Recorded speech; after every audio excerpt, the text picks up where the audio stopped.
အားလုံးပဲမင်္ဂလာပါဒီဗီဒီယိုရဲ့အစမှာဆိုရင်တော့ကျွန်တော်က questions 3ခုယူလာပေးပါတယ်အဲ့ဒါကတော့ number 1 cat and dog is Timla are Timla playing each other number 2 my uncle or my parents watches the television every night number 3 neither my friends nor my sister eats fish curry Okay ဒီ3ခုလုံးမှာထူးခြားချက်တစ်ခုရှိပါတယ်အဲ့ဒါကတော့ subject မှာအပိုင်းနှစ်ပိုင်းပါနေတာတွေပါဥပမာနဲ့ဒီမှာဆိုရင် cat ဆိုတာက noun subject နေရာမှာရှိတဲ့ noun ဖြစ်ပါတယ်သူက captain မဟုတ်ဘဲနဲ့ dog ဆိုပြီးတော့ပါလာပါသေးတယ်ပြီးတော့ number 2မှာလည်း my uncle တွေမဟုတ်ဘဲနဲ့ my parents ဆိုပြီးတော့ပါလာပါသေးတယ် number 3မှာဆိုရင် my friends တွေမဟုတ်ဘဲနဲ့ my sister ဆိုတာလည်းပါလာပါသေးတယ်အဲ့လိုမျိုး subject မှာအပိုင်းနှစ်ပိုင်းဒါမှမဟုတ်3ခု၄ခုအဲ့လိုမျိုးပါလာတဲ့ subject တွေကိုကျွန်တော်တို့က compound subject လို့ခေါ်ပါတယ်။မှာဆိုရင်ကျွန်တော်ရေးထားပေးပါတယ်။ A subject that has two parts. compound subject ဆိုတာက subject တစ်ခုသူ့မှာအပိုင်းနှစ်ပိုင်းဒါမှမဟုတ်နှစ်ပိုင်းထက်ပိုတာတွေလည်းပါလိမ့်မယ်ပေါ့နော်။အဲ့ဒါမျိုးကိုကျွန်တော်တို့က compound subject လို့ခေါ်ပါတယ်။ Okay အဲ့ဒါဆိုရင်ဒီ၃ခုကိုဖြည့်ကြည့်ရအောင် Number 1 cat and dog ကြောင်ရဲ့ခွေးရဲ့တစ်ခုတည်းပို့သွားပြီအဲ့ဒါကြောင့်အများဖြစ်တယ်အဲ့ဒါကြောင့်မလို့ is ယူမလားရွေးမလားဆိုတော့ကိုရွေးလိုက်ပါမယ်ကျွန်တော်မရွေးခင်တင့်အနေနဲ့ကြိုတင်ရွေးထားခြင်းနဲ့ဆိုရင်လည်းဗီဒီယိုကို pause လုပ်ပြီးတော့ရွေးချယ်နိုင်ပါတယ် Okay Number 2 my uncle or my parents Okay ဒီမှာကတော့ကျွန်တော်တို့တွေတခုထူးခြားတာထပ်တွေ့ရမှာပါ or ဆိုတဲ့အရာနဲ့စပ်ထားတာပါတခုမဟုတ်တခုဖြစ်ပါတယ်နှစ်ခုလုံးကိုပြောချင်တာမဟုတ်ပါဘူး Okay ဒီစာကြောင်းကိုဘာသာပြန်ကြည့်လိုက်မယ်ဆိုရင်ကျွန်တော်ရဲ့ဦးလေးဒါမှမဟုတ်ကျွန်တော်ရဲ့မိဘတွေကညတိုင်း TV ကြည့်ရလို့ပြောချင်တာပါဆိုတော့အဲ့လိုမျိုးတဲ့ orဒါမှမဟုတ် either or neither nor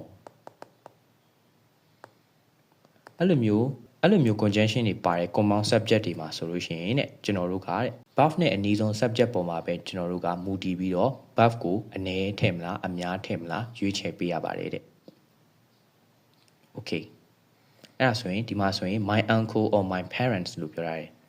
အဲ့လိုမျိုးအခြေအနေမှာဆိုရင်ကျွန်တော်တို့က verb နဲ့အနည်းဆုံးဖြစ်တဲ့ my parents ကိုပဲယူရမှာပါအဲ့ဒါကြောင့်မလို့ parents ကအများဖြစ်တဲ့ကြောင့်မလို့ကျွန်တော်တို့က watch ဆိုပြီးတော့ကျွန်တော်တို့ရွေးရပါလိမ့်မယ် Number 3 ရတယ်အတူတူပါပဲသူကဘာပါလဲဆိုတော့ neither nor ဆိုပြီးတော့ပါပါတယ်ကျွန်တော်ပေါ်ကပြောခဲ့သလိုပဲ or ဒါမှမဟုတ်ရင် either or neither nor လို့ဆိုလို့ရှိရင်ကျွန်တော်တွေက verb နဲ့အနည်းဆုံး subject ပေါ်မှာမူတည်ပြီးတော့ပဲ verb ကိုပြောင်းပေးရပါမယ်အဲ့တော့ my sister ဆိုတဲ့ကြောင့်မလို့ sister မှာ s မပါသလိုအနည်းဖြစ်ပါတယ်အဲ့ဒါကြောင့်မလို့ကျွန်တော်တို့က eat ဆိုပြီးတော့ရွေးပေးရပါမယ်ဒါကတော့ subject verb agreement rule မှာ compound subject တွေပါလာပြီဆိုလို့ရှိရင် verb တွေကိုဘယ်လိုမျိုးပြောင်းရမလဲဘယ်လိုမျိုးအမှန်ကိုရွေးချယ်ရမလဲဆိုတာပါ Okay နားလည်မယ်လို့ထင်ပါတယ်ဆိုတော့ number 4ရဲ့ number 5ရဲ့ number 6ရဲ့ကို pause လုပ်ပြီးတော့ဖြေနိုင်ပါတယ် number 4မှာဆိုလို့ရှိရင်တော့ neither Molly nor Jana enjoy waking up in the morning neither nor လို့တွေ့ရပါလိမ့်မယ် Molly ရော Jana ရောမနေ့စောစောထားရတာကိုမကြိုက်ဘူးလို့သူကပြောချင်တာပါအဲ့တော့ဒီစာကြောင်းမှာ neither nor ပါရဖြစ်တဲ့ကြောင့်မလို့ neither nor လည်းပါတယ် compound subject လည်းဖြစ်တဲ့အတွက်ကြောင့်မလို့ကျွန်တော်တို့တွေသူနဲ့အနည်းဆုံးလူကိုပဲအနည်းဆုံး subject ကိုပဲကျွန်တော်တို့တွေရွေးရပါလိမ့်မယ်အဲ့ဒါကကြတော့ Jana ဆိုတာဖြစ်ပါတယ် Jana ကအနည်းမို့လို့ကျွန်တော်တို့ဒီ enjoy s ပါတယ် enjoy ကိုကျွန်တော်တို့တွေရွေးရပါလိမ့်မယ် Number 5 fluids and food blank fighter for life ဆိုတော့ဒီမှာဆိုလို့ရှိရင်ကျွန်တော်တို့က ANDN နဲ့ဆက်ထားတာဖြစ်ပါတယ်အဲ့တော့အရည်တွေအစားအစာတွေ